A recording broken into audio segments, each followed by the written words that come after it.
Good morning, guys. It's Feb 24. It's a holiday here in Cebu. So morning, shock by the traffic was really really light today. It's already 9 past 9 a.m.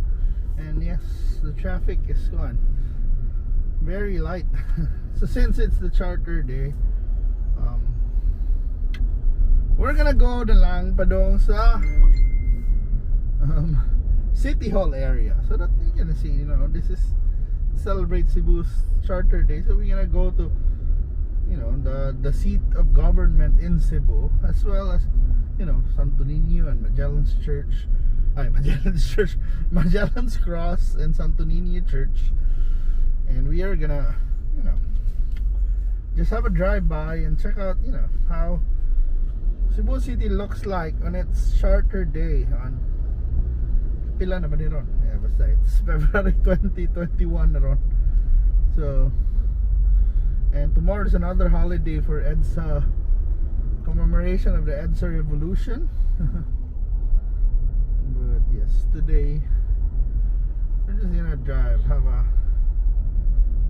I think daghan ron mag out of town, pero yeah, and then mag-leave na lang sila on Friday, which is gone. Which is quite perfect na lang, mga laagan diya, pero safety gihapon lang kung maglaag ta as much as possible ba na ay kalimti ang mga precautions, dam alcohol na lang, wash your hands always, wear your mask, kung pwede face shield ka kung todo ka, and avoid talking to strangers. And if you don't feel well, if you're coughing, you're sneezing, sakit ba, like colds, even if you don't have fever, as much as possible stay at home. Ay glaag.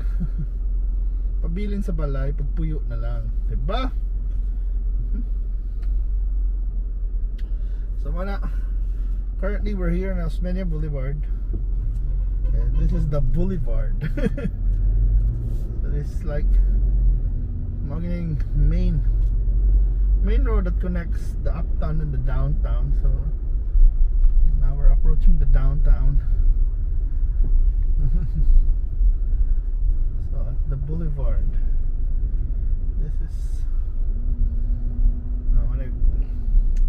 this is quite good. Most of the, this is the major. This is like, I think EDSA na lang, pero hindi pa ni ma-compare because EDSA so long, guys.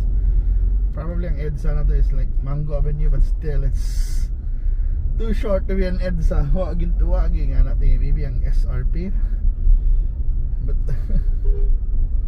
but yes, but we're here, and mani ang kuan, mani atong the department stores, metro, sa kuan.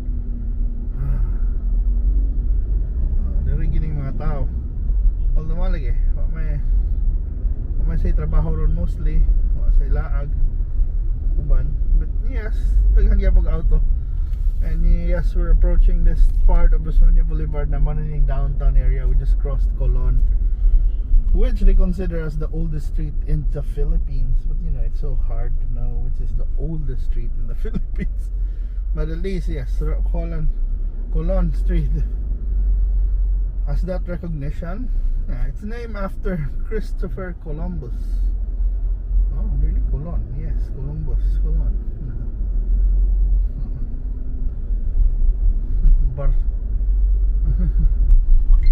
And now we're approaching Santo Niño Church. Then we're gonna turn right when we drive past it para matuta sa City Hall area, which is nag-celebrate ng Cebu.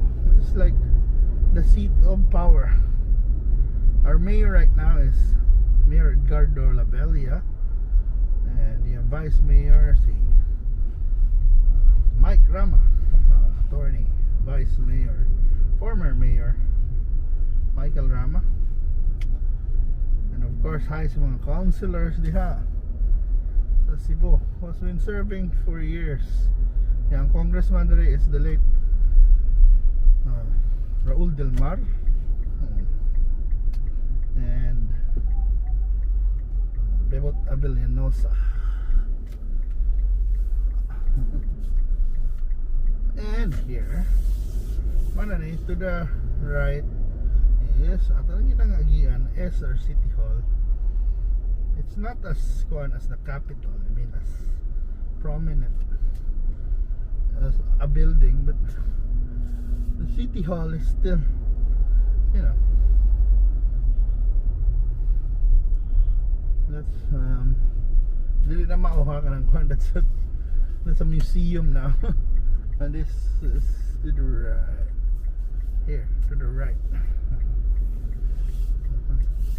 To the right, that's the Cebu City Hall.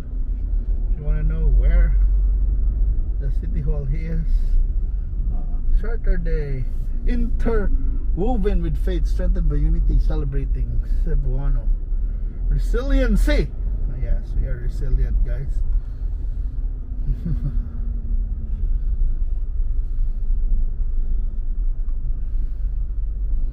And that's Carbon going straight, but you can't.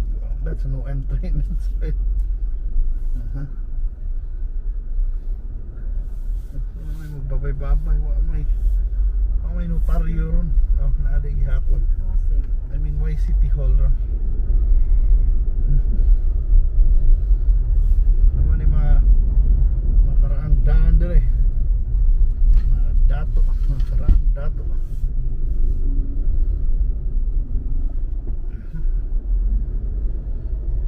Dito sa Kosalem.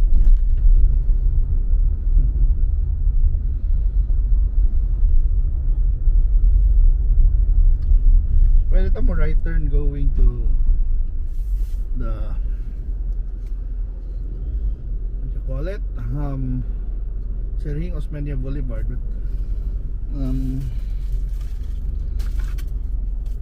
but I decided na diri na lang ta kay para malahi sad. So guys, yes, how are you guys doing this week? And kumusta na mo? I hope, yeah, we're back now to posting videos like tulo ka buok sa kadlaw, and I hope you watch it all. So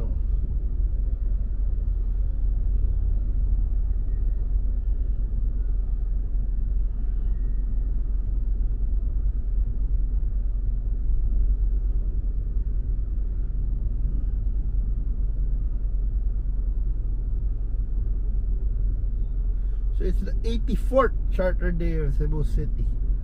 84th. It's a special non-working holiday, and we're just waiting for it to go. I hope what non-working holiday and traffic lights. But yes, Cebu City has, has been like a bastion of trade and commerce on this side. Also the center for education. A lot of politicians, it's a kingmaker when it comes to elections. Sometimes, yeah, we normally elect the winners.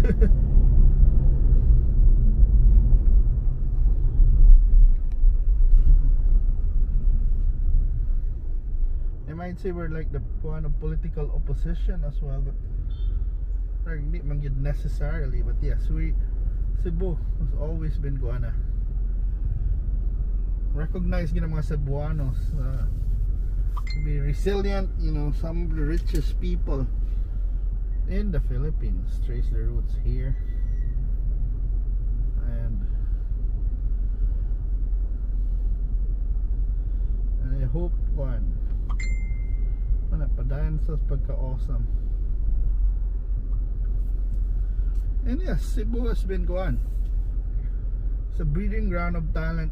Not necessarily this is a melting pot, so there's so many people who develop their talents, mga basketball players, and they might not be really born in Cebu, but they basically grew up here, trained here, and become really great. Like Junmar Fajardo, Cebuano gina. From Aluginsa, from Pinamungahan. And then there's mga basketball player, mga Greg Slaughter, which is the states like Dako, but di rin na siya UV, although Cebuano yung Roger Pugoy sila. So many sports figures also here, mga Olympian, Mary Joy Tabal. We had our share of boxers, mga ala gym people, but many ala gym people came from Negros actually. They rin na sila they made their name here in Cebu first. Diba? Let's say kahit paano gani, even may dos Manny Pacquiao, may iyang kaliwat diri sa Cebu. Even si President Rodrigo Duterte, ngayon sa iyang kaliwat diri sa Cebu. Yung Papa mga Duterte di sa Danao naagihapon. So we're kuan. A lot of Cebuanos succeeded now after, outside, but also talaga mga taga Mindanao diri nang himog pangalan para masikat. Sometimes they might not say na marag Cebu ilang gigigyanan, but many are like that. Dili nang eskwela, taga Mindanao. Ito si Ramon Fernandez, ito taga Leyte na siya, but he made his name in USC Warriors. Ilang panahon pa na naghan ka super na mga basketball player diri sa South, mga panahon ng mga Paner, Gidabin, kuana, Bernie Faviosa from Bohol. So muna akong ninong day, itong ninong nako si Dudy Miego of Southwestern lang. Yung Marteles. So there, this is Cebu. We are resilient, and if you come here also, it's panyad ma-feel sa jud nimo ang lahit na vibe and energy sa Cebu. It's not as hectic as Manila and Luzon in the capital, but you get the best of both worlds. Na you're just a few minutes away from the beach, really world-class beaches and resorts, and you're not in a hectic kuan ka ng pressured ka na mag-MRT ka sa UK buntag, the traffic they might say it's bad, but you have to see Manila bad. Okay, ang nakanindot sa Cebu, you're just small, so if you live in the city lang and you're going to IT Park, even if it's so traffic, it's you can compare it going from Fairview to Makati. It's so far. Diba? Unless you're crazy enough to to go home every day from Alboal and work in, let's say, in Lapu-Lapu, and that's one sad. That will be your fault not getting a boarding house, but yes, Cebu, this is how Cebu looks like on its 84th year as a city. So 84 kung ato this 84 2021 84 feel naman 1937, yeah.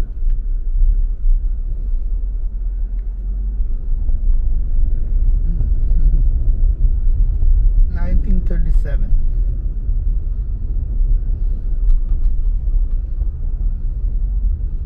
So as a charter city also, we don't vote for the governor. So atong mayor is not under like the governor. So our mayor is quite still be powerful ba. In fact, we have 2 legislative districts in Cebu City, North and South. And probably with our population, probably would deserve another legislative district. But yeah, that's kuan pa na. That will be a kind of rezoning and stuff. So kinahanglan ng Congress anak ng kaso, kinahanglan tagmangay ana ba.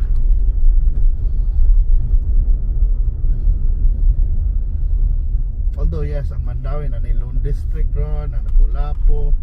So kuan lahin na kuan sad. So comes to religion, of course, that's the Iglesia ni Cristo na church. But of course, Catholic gyapon mostly dere. We have, of course, the Santo Niño, the Virgen sa Guadalupe. Mandawi has the St. Joseph Parish, the Virgen sa Legla and Mactan. So, and of course sa kuan pa, Santa Catalina, sa Carcar. So I mean, there's one, we have patrons gihapon, Peter and Paul, Desmantayan, and then of course Argao, San Miguel. So of course naghapon kuan, each town has kuan gihapon kanang importante gihapon ang fiesta. Pero not as important as the Fiesta Señor, honoring the Señor Santo Niño. So mga guys, thank you so much for watching. We're now here at the Terra Maximum or Mango Avenue, and magpagas na tayo. Thank you so much for watching, and I hope to see you na sad pohon din pabe. Pakita ta sa tong naong. So mga guys, keep safe. Thank you so much for watching, and you know, keep on supporting and watching our videos. And if you have any, you know, route requests, drive requests, let me know, and I'll do my best to, you know, grant it and make it happen, so that you can see the places that you want to see. So I hope to see you again tomorrow, and thank you so much. Bye bye bye.